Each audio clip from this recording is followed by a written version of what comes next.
జై శ్రీమన్నారాయణ. ఈరోజు 52వ రోజు పారాయణలో శ్రీ విష్ణు పురాణము సవ్యాఖ్యానము ద్వితీయాంశమునందు అష్టమోధ్యాయానికి వచ్చేసాము. దీనిలో కాలచక్ర వర్ణన పారాయణం చేసుకోబోతున్నాము. అష్టమోధ్యాయః కాలచక్రస్య వర్ణనం. శ్రీ పరాశర ఉవాచ. శ్రీ పరాశర మహర్షి ఇట్లు పలికెను. వ్యాఖ్యాతమేతద్ బ్రహ్మాండ సంస్థానం తవ సువ్రత తతః ప్రమాణ సంస్థానే సూర్యాదీనాం శృణుష్వ మే. ఇంతవరకు నీకు బ్రహ్మాండ సంస్థానమును వివరించితిని. ఇక ఇప్పుడు సూర్యాదుల ప్రమాణ సంస్థానములను నా నుండి వినుము. విష్ణుచిత్తీయ వ్యాఖ్యా వ్యాఖ్యాతమితి ఏతద్ బ్రహ్మాండ సంస్థానం మయా తవ వ్యాఖ్యాతం. విష్ణుచిత్తీయ వ్యాఖ్యకు అనువాదం. ఈ వ్యాఖ్యాతం అను ఈ బ్రహ్మాండ సంస్థానమును నేను నీకు వివరించితిని. యోజనానాం సహస్రాణి భాస్కరస్య రథో నవా ఈశాదండస్తదైవాస్య ద్విగుణో మునిసత్తమా. మునిశ్రేష్ఠ, సూర్యభగవానుని రథము 9,000 యోజనములు కలది. ఆ రథము యొక్క నొగలు దానికి రెండింతలు అనగా 18,000 యోజనములు. విష్ణుచిత్తీయ వ్యాఖ్యా యోజనామితి భాస్కరస్య దేహవ్యాప్తో రథభాగో 9,000 వక్ష్యమాణా గంధర్వాది పరివారావకాశార్థో రథాంసచ్చ సహస్రమాత్రః ఇత్తం 10,000 రథః మండలం భాస్కరస్యాథ యోజనాగ్రాన్నిబోధత. 9,000 విస్తారో భాస్కరస్య త్వితి 10,000 విస్తారాయామతో రథ ఇతి చ. తేజోమయతయా దూరతో మండలత్వేన దృశ్యమానస్య తద్దేహస్య 9,000 తద్రథస్య చ 10,000తయా వాయుక్తేః ఈశాదండః ద్విగుణః 20 యోజనసహస్రః. విష్ణుచిత్త వ్యాఖ్యకు అనువాదము.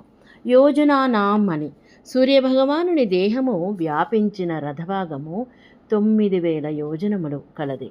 ఇక చెప్పబోవు గంధర్వాది పరివారమునకు అవకాశము కొరకు రథాంశము 1000 యోజనములు. ఇట్లు సూర్యభగవానుని రథము 10,000 యోజనములు కలదిగా తెలియవలను. ఇక వాయుపురాణమున సూర్యమండలము యోజనాగ్రములను తెలియడు. సూర్యభగవానుని విస్తారము 9,000 యోజనములు. ఇక రథము యొక్క విస్తారము 10,000 యోజనములు. తేజోమయతయా అని దూరముగా మండలముగా కనపడు ఆ సూర్యభగవానుని దేహము 9,000 యోజనములు. సూర్యరథము 10,000 యోజనములు అని వాయుపురాణమున చెప్పియున్నారు. ఇక ఈశాదండము అనగా నొగలు దానికి రెట్టింపు అనగా 20,000 యోజనములు అని. సార్ధకోటిస్తదా సప్త నియుతాన్యధికాని వై యోజనానాం తు తక్ష్యాక్షః తత్ర చక్రం ప్రతిష్ఠితం.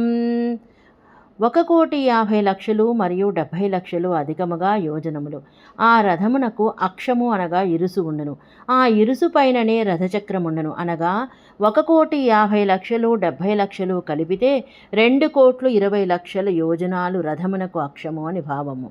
విష్ణుచిత్తీయ వ్యాఖ్యా సార్ధకోటిరితి అధికాని చ 50,000 యోజనాని ఆమేరోర్మానసోత్తర పర్యంతం స్థితస్యేహ మహాక్షత్వేన వివక్షితత్వాత్ తత్ర మేరుమధ్యోపరి 16,000 గగనస్తోత్రాగ్రే మానసోత్తరోపర్యర్ధలక్షోశ్రితాంతరిక్షావస్థితా దక్షిణాగ్రే మహాక్షే చక్రం హిరణ్మయేన నేమ్నినేతిమాస్యోక్తమానం సంవత్సరాత్మకకాలచక్రతయోపాస్యం ప్రతిష్ఠితం. విష్ణుచిత్త వ్యాఖ్యకు అనువాదం. సార్ధకోటి అని అధికముగా 50,000 యోజనాలు మేరువు నుండి మానసోత్తర పర్యంతము ఉన్న దానిని ఇక్కడ మహాక్షముగా చెప్పబడినది కదా. దానిలో మేరు మధ్య ఉపరిభాగమున 16,000 ఎత్తున గగనమున ఉన్న ఉత్తరాగ్రమున మానసోత్తరము పైన 1,00,000 అనగా 50,000 యోజనాలు ఎత్తుగా అంతరిక్షముననున్న దక్షిణాగ్రముగా మహాక్షమున చక్రము హిరణ్మయమైన అంచులతో అని మత్స్యపురాణంలో చెప్పబడినది. అది సంవత్సరాత్మక కాలచక్రముగా ఉపాసించదగినదిగా ప్రతిష్ఠించబడినది. త్రినాభిమతి పంచారే షణ్ణే మిన్యక్షయాత్మకే సంవత్సరమయే కృత్నం కాలచక్రం ప్రతిష్ఠితం. 3 నాభులు 5 అరములు అనగా ఆకులు అనేకులు కల అక్షయ స్వరూపమైన సమస్త చక్రములో కాలచక్రము ప్రతిష్ఠించబడినది. విష్ణు చిత్తీయ వ్యాఖ్య త్రినాభిమతీతి త్రినాభీత్యా ధైర్మాద్యోక్తిర్వాక్య అహస్త్రినాభ సూర్యస్య ఏకచక్రస్య వైస్మృతం అరా సంవత్సరాః పంచనేమ్య షడ్రుతవః స్మృతా ఇతి వాయోక్తిస్తు అహస్త్రినాభ సూర్యస్యారాః పంచర్తవః స్మృతాః నేమ్య షడ్రుతవస్తస్యేతి యద్వా చాతుర్మాస్తైస్త్రినాభైః హేమంతశిశిరయోరైక్యం కృత్వా పంచభిః పంచారం షడ్రతుర్భిः షణ్ణేమి యథా హి యాస్కేన నిరుక్తం త్రినాభిచక్రం వృతు సంవత్సరో గ్రీష్మో వర్షా హేమంత ఇతి సంవత్సరం సర్వమత్రావిస్తౌతి పంచారే చక్ర ఇతి పంచర్తురయా తయా పంచర్తవః సంవత్సరస్యేతి చ బ్రాహ్మణం హేమంత శిశిరయో సమాసేన షడరా ఆహురప్తితమితి షడ్ఋతుతయా అరాహ పశ్రుతా నాభిమతి చ అక్షయాత్మకే నిత్యప్రవాహే చక్రమితి పాఠే సప్తమ్యర్థే ప్రథమా ప్రాగుక్తే సంవత్సరాత్మకే కాలచక్రే కృష్ణం కాలాయత్తం జగత్ప్రతిష్ఠితం త్రినాభి పంచారత్వాదికం హి చక్రవిశేషణం ద్వాదశ ప్రదయాశ్చక్రమేకం త్రీణి నతానీతి పంచారే చక్ర ఇతి చ శ్రుతే యథా పూర్వశ్లోకేక్తే సంవత్సరాదికాలాత్మకతయోపాస్యే రవిరథచక్రే కృష్ణం కాలచక్రం పరివర్తనశీలం కాలావయవబృందం స్థితం. విష్ణు చిత్తి వ్యాఖ్యకు అనువాదం. త్రినాభిమితి అని త్రినాభి అనుదానికి మత్స్యపురాణం ఇట్లు వ్యాఖ్యానించినది. సూర్యుని ఒకే చక్రమునకు త్రినాభి అనునది పవలు అరములు సంవత్సరములు 5 నేములు 6 ఋతువులు. ఇక వాయుపురాణము ఇట్లు చెప్పుచున్నది. సూర్యునికి త్రినాభి అరలు, ఇక అరలు 5 ఋతువులు, 6 నేములు 6 ఋతువులు, లేదా 4 మాసములకు ఒక నాభి చొప్పున 12 మాసములు 3 నాభులు కలది. ఇక హేమంత శిశిరములను ఒకటే చేసినచో 5 ఋతువులు, ఇక 6 ఋతువులు అన్నప్పుడు షణ్ణేములు షట్ఋతువులు. ఈ ఆస్కులు నిరుక్తమునట్లు చెప్పి ఉన్నారు. చక్రము త్రినాభులు కలది, ఋతువులు కలది సంవత్సరము. గ్రీష్మో వర్ష హేమంత ఇది సంవత్సరం అన్నారు. ఇచ్చట 3 ఋతువులే సంవత్సరానికి చెప్పబడినవి.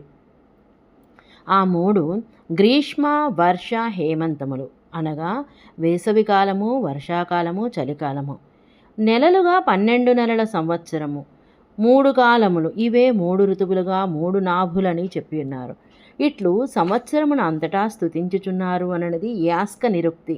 ఇక పంచారే చక్ర ఇతి అనున్నది 5 ఋతువులు, సంవత్సరానికి 5 ఋతువులు అని బ్రాహ్మణం చెప్తున్నది. హేమంత శిశిర ఋతువులని కలిపి ఒకటే ఋతువుగా చేసి పంచ ఋతువులు అని చెప్పినారు. ఇక 6 అరలు 6 ఋతువులు అని చెప్పుటలో ఏ క్లేశము లేదు. 6 ఋతువులుగా 6 అరలు ప్రసరించి ఉన్నవి నాభిని అని అన్వయము. అక్షయ స్వరూపము కల నిత్య ప్రవాహమైన దానిని చక్రము అని పాఠమున సప్తమి అర్థమున ప్రథమా విభక్తి చెప్పినారు అని తెలియాలి. మొదట చెప్పిన సంవత్సరాత్మకమైన కాలచక్రమున కాలాయత్తమైన సకల జగత్తు ప్రతిష్ఠించబడి ఉన్నది. త్రినాభి పంచారత్వము మొదలగునవి చక్రమునకే విశేషణములు. 12 ప్రధలు ఒక చక్రం, 3 నాభులు 5 అరలు కలది చక్రము అనునది శృతివాక్యము లేదా పూర్వము చెప్పబడిన శ్లోకమున చెప్పిన సంవత్సరాది కాలస్వరూపముగా ఉపాసించదగినది.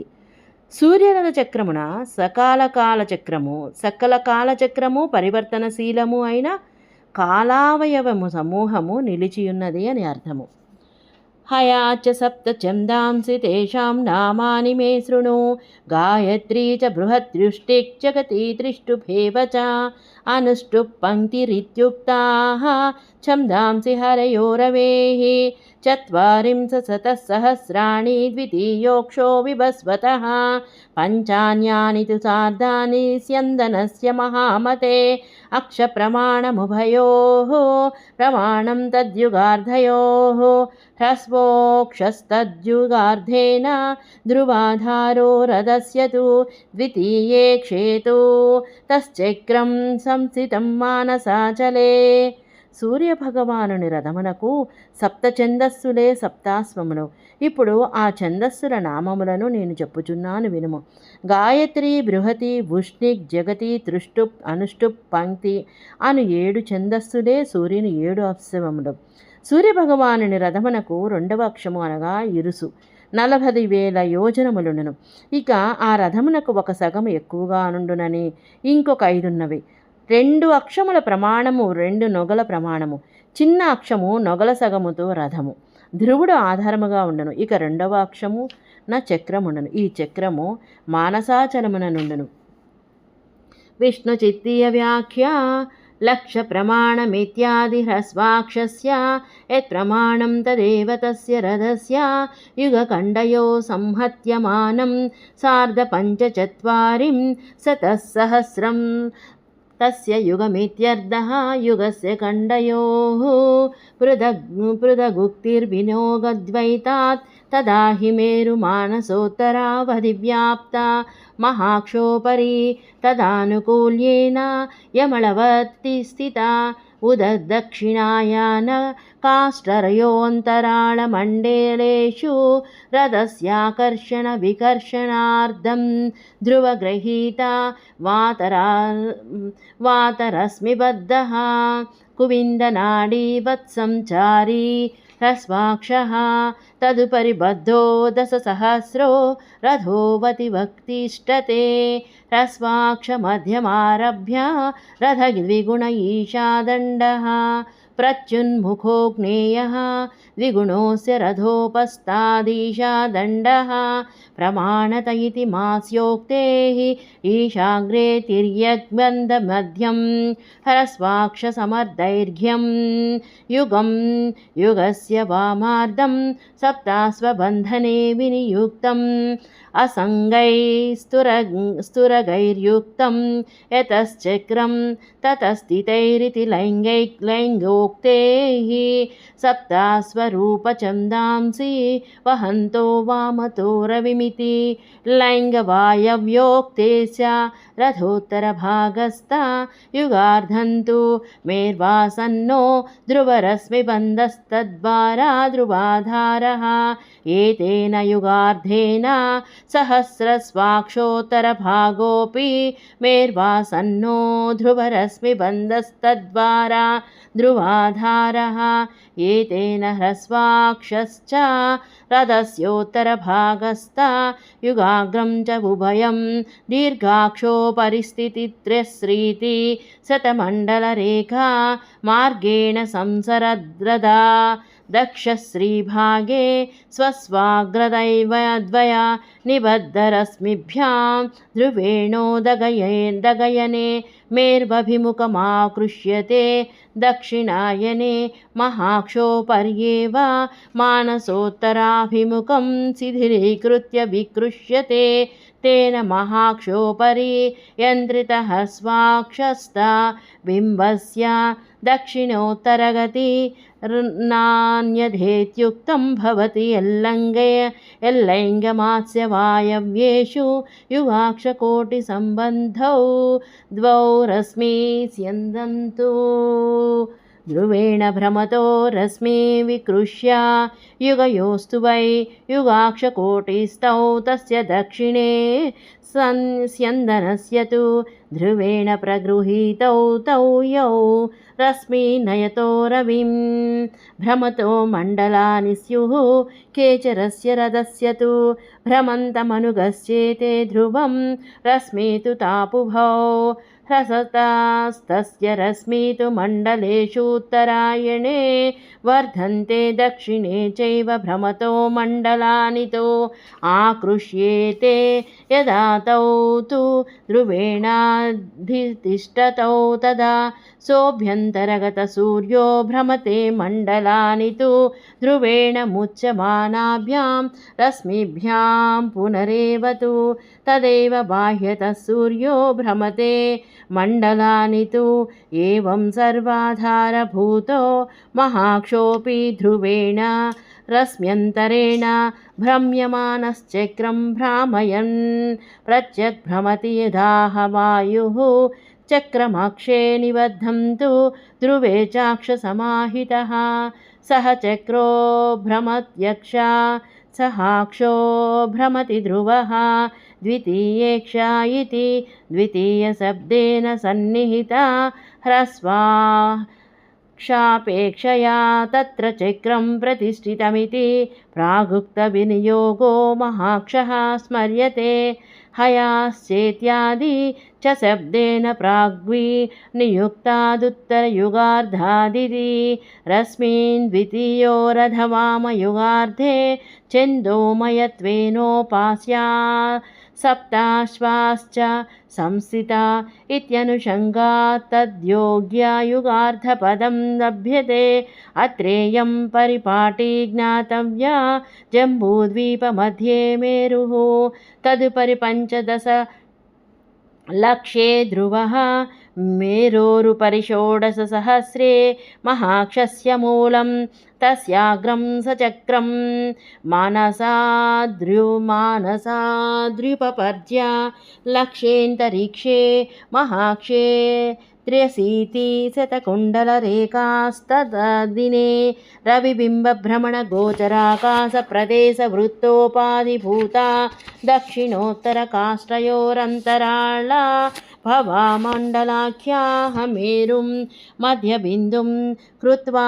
तत्तद्रेखा गर्भमाकाशे तत्तदिनं बिम्ब भ्रमणमुत्पद्यते यावद्दक्षिणोत्तरकाष्ठं 83 तावन्ति मण्डलानि स्युः तत्राक्षे रथो 10,000मितो रविबिम्बादिशब्दव्यपदेस्यो महाक्षोपरि संचारिणा ह्रस्वाक्षेण संयुतः प्रत्यन्मुखः स च ज्योतिश्चक्रभामकप्रवाहानि लाख्यध्रुवरश्मिवा स्याद्ग्रह तारागणैः सहित एव प्रत्यहं प्रत्युन्मुखमेकवारं मेरुं प्रदक्षिणयन्नेव ह्रस्वाक्षयुगोत्तर कोट्यग्रबद्धध्रुवगृहीतवातरस्मे त्वयाकर्षण विकर्षण वसान्नक्षत्रचक्रमार्गेण च किञ्चित् प्राग्लम्बमान एवो दक्षिणायनयोर्यावत्काष्ठान्तमाकृष्यते विकृष्यते च अस्मिन्यां दृष्टा ग्रहस्यानन्तरं कालान्तरे तत्पुरा तस्सिता भरण्यादौ स्थितिदर्शिनात् किञ्चित् प्राग्गतिश्च रश्म्यम् तरवस्यात् स्वस्य चारानुगुणात् सिद्ध एवं दक्षिणोत्तरश्चाया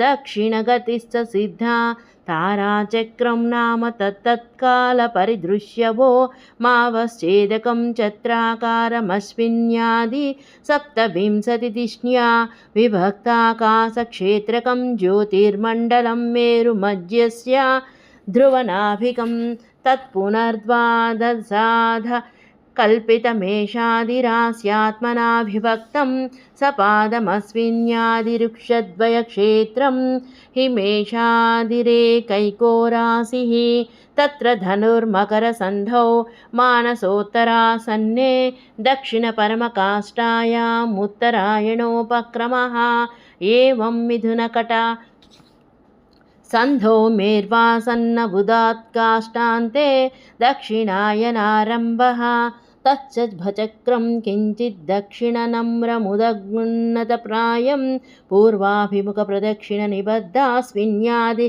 నక్షత్రకల్పితరాసికం తత్ర హ్యుక్తరాషాఢా ద్వితీయపాదాదిసార్ధత్రయోదశ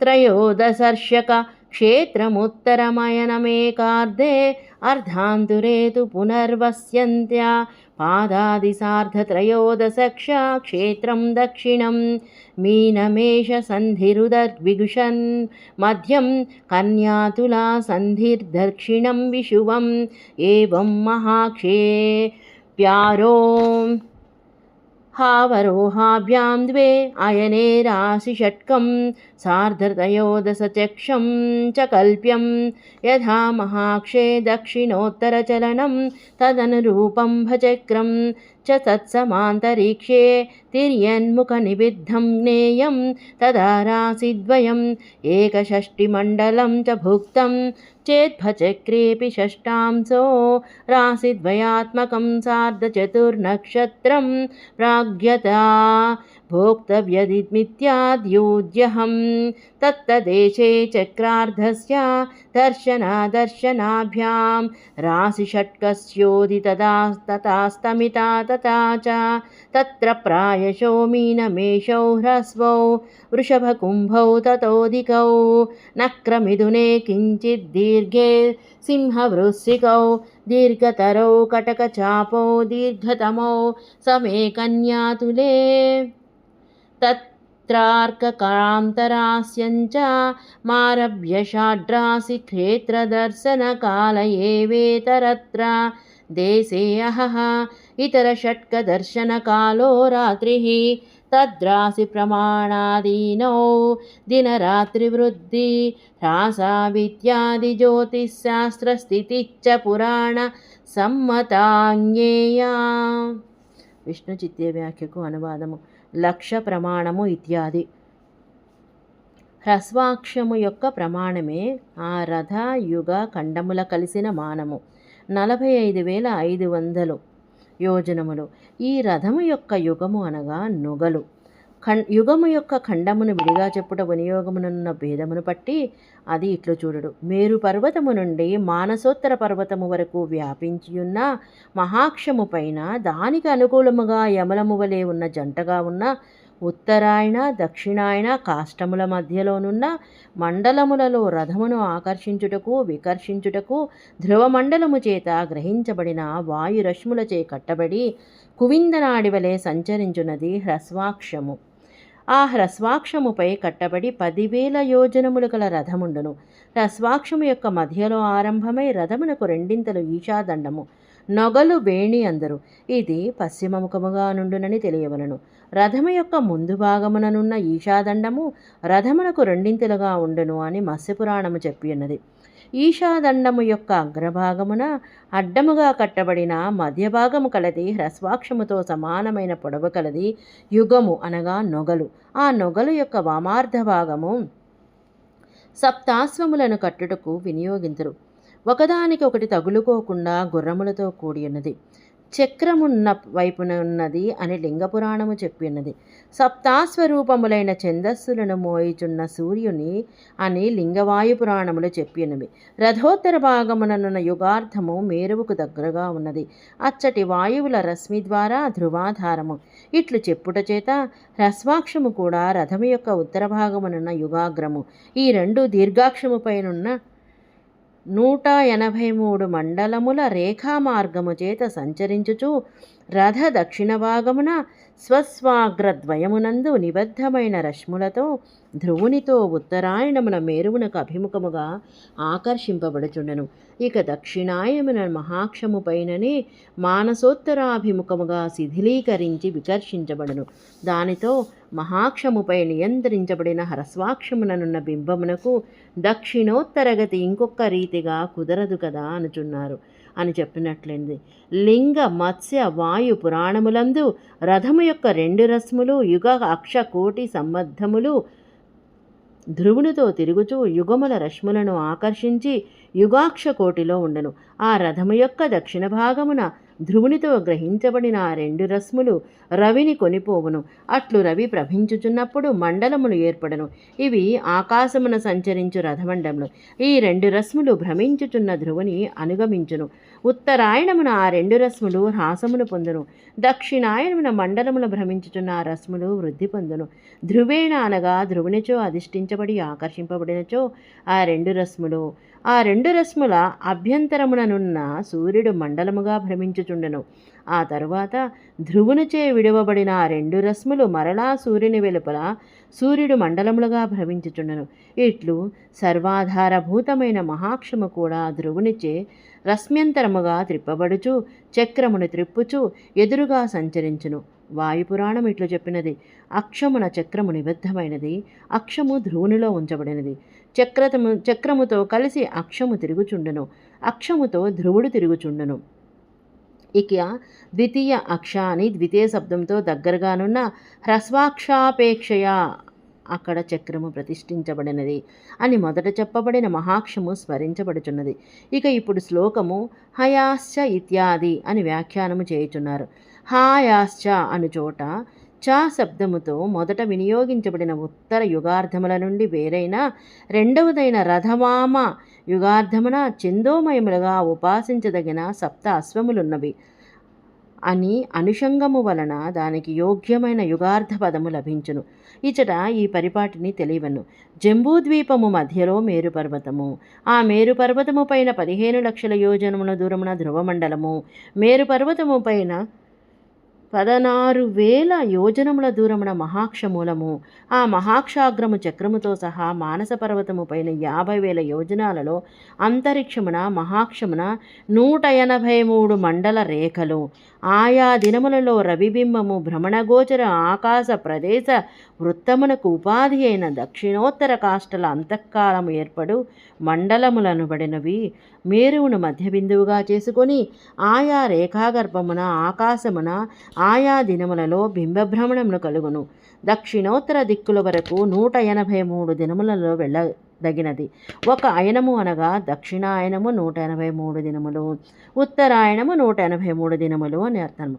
కావున 183 దినములలో వెళ్ళునుగాన 183 మండలములుండును. ఇప్పుడు అక్షమున రథము 10,000 యోజనముల కొలత గలది. రవిబింబము మొదలగు వ్యవహారమునకు తగినది మహాక్షము పైన సంచరించుచు హ్రస్వాక్షముతో కూడినదై పశ్చిమ ముఖముగా ఉండును. అది కూడా జ్యోతిశ్చక్రమును భ్రమింపచేయు ప్రవహమును వాయువనబడు ధ్రువరశ్మి వశమున గ్రహ తారాగణములతో కలిసియే ప్రతిదినము పశ్చిమ ముఖముగా ఒకసారి మేరువును ప్రదక్షిణము చేయుచునే హ్రస్వాక్ష యుగోత్తర కోట్ర్యగ్రమున బంధింపబడిన ధ్రువునిచే గ్రహించబడిన వాతారశ్మి ద్వయముచే ఆకర్షణ వికర్షణ వశమున నక్షత్ర చక్ర మార్గముతో కొద్ది కొద్దిగా తూర్పున వ్రేలాడబడుచు ఉత్తరాయణ దక్షిణాయములలో ఆ దిక్కు అంతము వరకు ఆకర్షింపబడను. అశ్విని నక్షత్రమున చూడబడిన గ్రహము యొక్క అనంతరమునే ఉత్తరమున అశ్విని ముందున్న భరణ్యాదిలో స్థితి కనపడుచున్నది కాన కొద్దిగా ప్రాగ్గతి రస్మన్వంతర వశమున స్వచారానుగుణముగా సిద్ధించినది. ఇట్లు దక్షిణోత్తర ఛాయాదర్శనము వలన ఉత్తర దక్షిణ స్థితి సిద్ధించినది. తారాచక్రమనగా ఆయా కాలములలో కనబడుచున్న ఆకాశముననున్న ఛత్రాకారముగా అశ్విని మొదలగు 27 నక్షత్రములలో విభజింపబడిన ఆకాశ క్షేత్రములుగా కలది జ్యోతిర్మండలము. మేరువు మధ్యలోనున్న ధ్రువాక్షి కలది. అది మరలా 12గా విభజింపబడి మేషాది ద్వాదశులు విభజింపబడినను అశ్విని మొదలుకొని 2 నక్షత్రములు, 3వ నక్షత్రముల 1 పాదము అనగా 9 పాదములుగా మేషము నుండి ఒక్కొక్క రాశి, ప్రతి నక్షత్రమునకు 4 పాదములు, 2 నక్షత్రముల పావు అనగా 9 పాదములు 1 రాశి, అశ్విని భరణి కృత్తిక 1 పాదము మేషరాశి అని భావము. ఆ రాశులలో ధనుర్మకర రాశుల సంధులలో మానసోత్తరమునకు ఆసన్నమైన దక్షిణ పరమకాష్టలో ఉత్తరాయణము ప్రారంభమగును. ఇట్లే మిథున కర్కాటక సంధిలో మేరువునకు దగ్గరగానున్న ఉత్తర దిగంతమున దక్షిణాయనము ఆరంభమగును.